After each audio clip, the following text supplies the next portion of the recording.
नमस्कार दोस्तों, मैं सुनु गोदा गोधा मोबाइल खुशियों की दुकान से। आजकल हर जो ग्राहक आता है उसमें तीसरा ग्राहक कहता है कि एप्पल का फ़ोन चाहिए, एप्पल ही चाहिए। तो आपसे निवेदन है कि एप्पल का फ़ोन जो आप लेना चाहते हैं, जो 80,000 का होता है, एकदम ऑनलाइन पे वो 55,000 का हो जाता है। आप कहते हैं कि मेरे को यही वाला लेना, भाग दौड़ मच जाती माइंड में कि 55,000 में बहुत सस्ता हो गया, ऐसे मतलब फ्री में आ रहा हो, जबकि 55,000 एक बहुत बड़ी रकम होती है, वो आप नहीं समझ पाते। और जब आप लेना चाहते हैं तब वो 55 का 61 हो जाता है, क्योंकि ऑनलाइन कंपनियां भी उसमें थोड़ा थोड़ा सा बदलाव कर देती है। तब आप उसको कवर नहीं कर पाते हैं, फिर भी कहते हैं सस्ता है, 80,000 का 61 में मिल रहा है। जब आप आते हैं मार्केट में लेने के लिए तब आप सबसे पहले कहते हैं इसको फाइनेंस करा दो। तब अगला खेल और तकलीफदायक होता है। जब वो फाइनेंस होता है तो 6-7 हज़ार रुपये ब्याज लगता है, क्योंकि उसको अगर ऐसे फाइनेंस किया जाए तो 70 या 75,000 से होगा कंपनी ऑफर में। और अगर आप क्रेडिट कार्ड ऑफर यूज़ करके अगर कराओगे तो 5-6 हज़ार 7,000 रुपये क्रेडिट कार्ड कंपनियाँ, सॉरी ये आम फाइनेंस कंपनियाँ आपसे ब्याज ले लेती है, तब उसकी कॉस्ट और बढ़ जाती है। अब मैं आपको बताता हूँ कि एक्चुअल क्या होता है। जैसे ये एप्पल का फ़ोन है 11 नंबर, ये है 14 नंबर, इसी तरह से 12, 13, 11, 12, 13, 14 में कोई फ़र्क अगर आप निकालो ना तो आपको पकड़ में नहीं आएगा आम आदमी को। तो जो इस लेवल के हैं, जो एप्पल चलाते हैं, उनकी बात अलग है, मगर जो आम आदमी जिसको पता ही नहीं है, बस मेरे को एप्पल लेना है केवल अपने दिखावे के लिए, तो अपना बहुत बड़ा काम ख़राब कर रहा है। छोटा सा उदाहरण देता हूँ। 5G फ़ोन है MI का 15,000 रुपये का, अल्टीमेट फ़ोन है, फीचर्स अच्छे हैं। और अगर इसमें अपन देखेंगे तो इसने दिया होगा 464 है। वैसे इसको रेडमी कंपनी ने डाला 11 price 5G। Finance company support करेगी। 15,000 में आपका काम वो हो जाएगा जो आप उस 55,000 के एप्पल में नहीं कर पाते हैं। फिर भी अगर आपका थोड़ा सा बजट ज़्यादा होता है, अलग अलग चीज़ बता रहा हूँ, मैं किसी कंपनी की तारीफ नहीं कर रहा हूँ, मगर मैं आपको समझाना चाह रहा हूँ कि फ़ोन ये ज़्यादा बेहतर है जो आपके काम आ सकते हैं।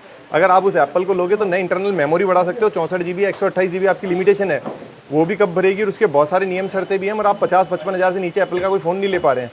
ये वाला फ़ोन 25 से 28 हज़ार में आपका काम कर देता, ईजी फाइनेंस में बहुत अच्छे से। और बेहतर चाहिए सैमसंग का ये फ़ोन अभी 75,000 का फ़ोन 30,000 में आ रहा है। वाटर प्रूफ और प्रीमियम सेगमेंट के सारे फीचर्स हैं।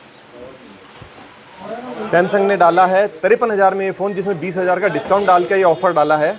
तो ये 53,000 में जो फ़ोन आ रहा है, अगर आप इसको भी देखोगे तो एप्पल के सारे फ़ोन से बेहतर निकलेगा आम जिंदगी में यूज़ करने पे।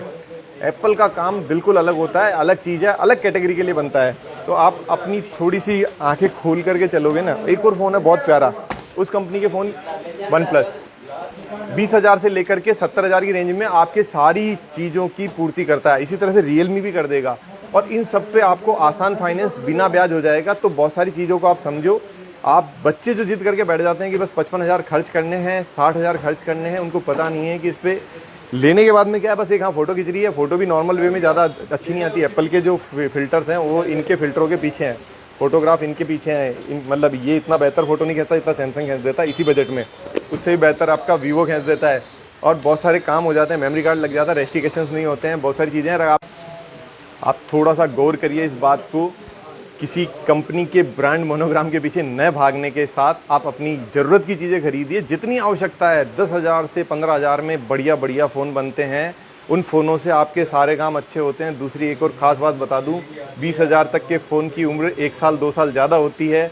50,000 के ऊपर के फ़ोन की उम्र बहुत कम होती है, साल सवा साल में ही ख़राब हो जाते हैं। वैसे तो कुछ भी नहीं समझ में आए तो आप नज़दीकी किसी भी दुकान पे जाकर के आप समझ सकते हैं कि सर सही राय क्या है। और अपने बच्चों की जिद को समझने से पहले उस पर वीडियो ज़रूर बताएं कि सच में हमने हर चीज़ प्रैक्टिकल समझी हुई होती है। और हम बहुत अच्छे से समझ करके, किसी भी आदमी का बजट बिगाड़ने के लिए नहीं होते। हम ये नहीं कहते कि हमने इतना बड़ा ऑफ़र मिल रहा है, बड़े ऑफ़र के पीछे उसका राज भी समझिए।